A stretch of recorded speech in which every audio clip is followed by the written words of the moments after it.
नमस्कार, फाइटर समाचार में आपका स्वागत है। पेश आज 16 दिसंबर गुरुवार शाम 7 बजे राजस्थान की खास खबरें।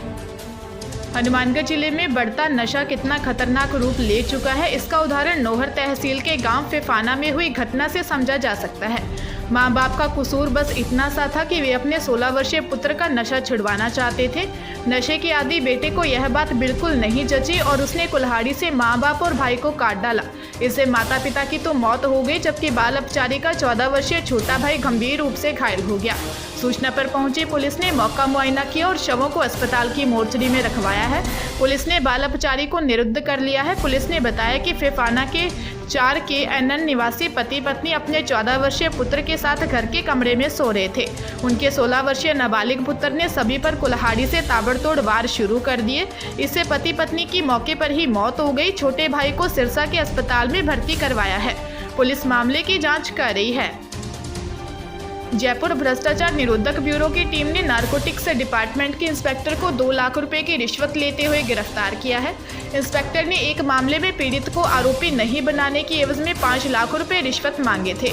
एसीबी इंस्पेक्टर को गिरफ्तार कर घर की तलाशी ले रही है। उसके घर से भी 6 लाख रुपए जब्त किए गए। एसीबी डीजी BL सोनी ने बताया कि अमन फोगाट निवासी बड़सरी का बास सुजानगढ़ चूरू को गिरफ्तार किया है। वह नारकोटिक्स ब्यूरो में इंस्पेक्टर है। एसीबी को शिकायत मिली कि नारकोटिक्स के झूठे मामले में आरोपी नहीं बनाने की एवज में अमन फोगाट 5 लाख की रिश्वत मांग रहा था। शिकायत का सत्यापन करवाया तो शिकायत सही पाई गई, जिसके बाद एसीबी ने परिवादी को 30,000 रुपये और 1,70,000 रुपये डमी करेंसी देकर भेजा और इंस्पेक्टर को रिश्वत लेते काबू कर लिया।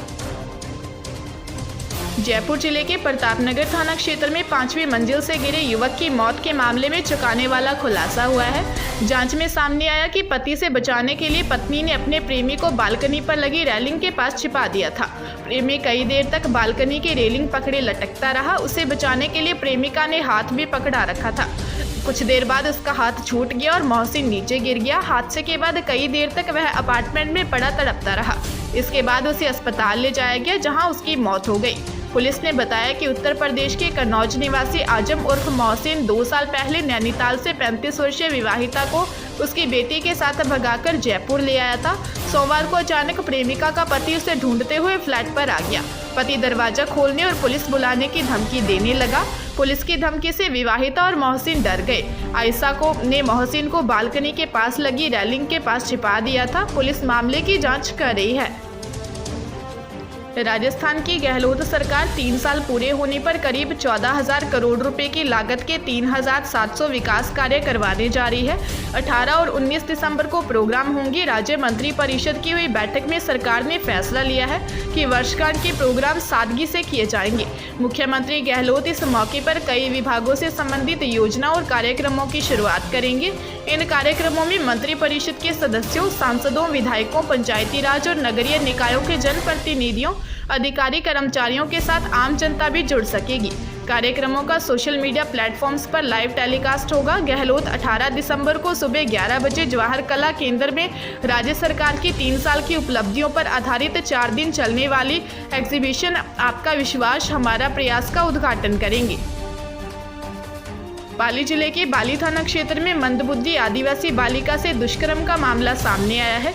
न्याय के लिए पीड़िता का वीडियो भी सोशल मीडिया पर वायरल हो रहा है, जिसमें पीड़िता आरोपी पर लगातार दुष्कर्म करने का आरोप लगा रही है।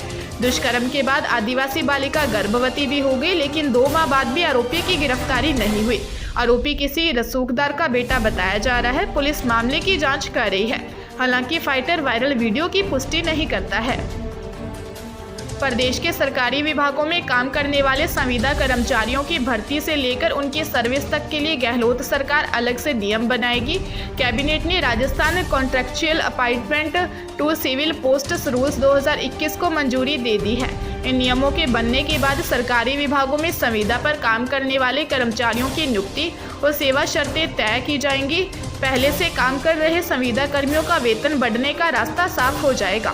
सरकार के अलग अलग विभागों में अभी तक 1 लाख से ज़्यादा संविदा कर्मी काम कर रहे हैं। इन संविदा कर्मियों के लिए अभी कोई एक नियम नहीं है। संविदा कर्मी लंबे समय से नियमित करने की मांग पर आंदोलन कर रहे हैं।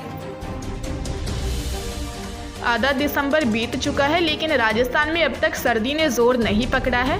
पिछले 3 साल में यह पहला मौका है जब प्रदेश के एकमात्र हिल स्टेशन माउंट आबू में बर्फ देखने को नहीं मिली है। सबसे ठंडा रहने वाला चूरू और सीकर में भी इस बार तापमान सामान्य के आसपास रहा है। हमेशा इन दिनों में कोहरे से लिपटे रहने वाले बीकानेर, हनुमानगढ़ और श्रीगंगानगर जैसे शहरों में मौसम साफ है। मौसम विभाग के अनुसार अभी कड़ाके की सर्दी के लिए थोड़ा और इंतजार करना पड़ेगा।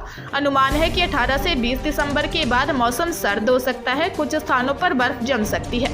हालांकि आज गुरुवार को श्रीगंगानगर में सुबह से ही धुंध छाई रही। विजिबिलिटी भी 10 मीटर से कम रही।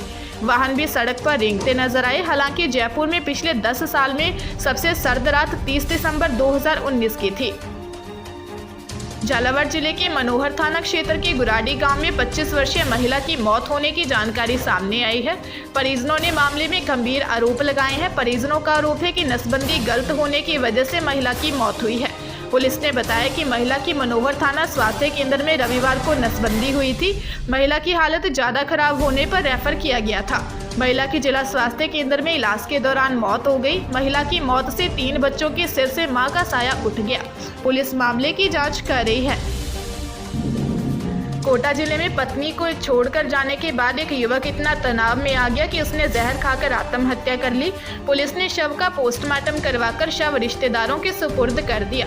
पुलिस ने बताया कि युवक सुखपाल डाबी का रहने वाला था। रिश्तेदारों के अनुसार वह फिलहाल अकेला रहता था और गाड़ी चलाने का काम करता था। वह काम से लौटा और शराब पी। इसके बाद नशे में उसने जहर खा लिया, जिससे उसकी तबीयत बिगड़ गई। उसे स्थानीय अस्पताल लेकर पहुंचे, जहां से उसे कोटा रेफर कर दिया।